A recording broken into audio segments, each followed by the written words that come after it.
capito, non è questo. Ti amo, Marcello.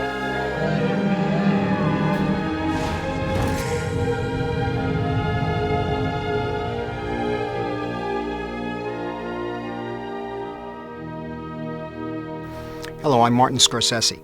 I'm introducing Italian movies every Friday night this month here on Turner Classic Movies. And our next film is a landmark, Roberto Rossellini's Paisan from 1946.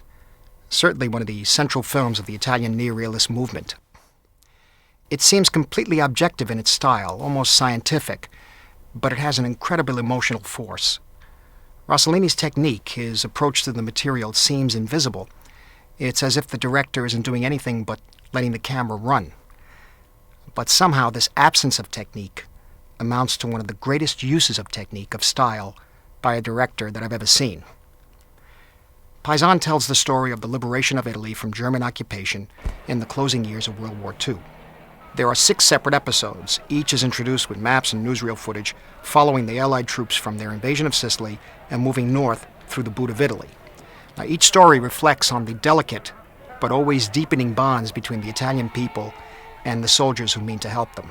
The final episode, set in the marshes of the Po River Valley in northern Italy, is at once the most powerful and the most radical in style. Rossellini records this story of Italian partisans fighting alongside Allied soldiers almost without comment. But his camera perfectly captures the world of the men caught in this desperate struggle.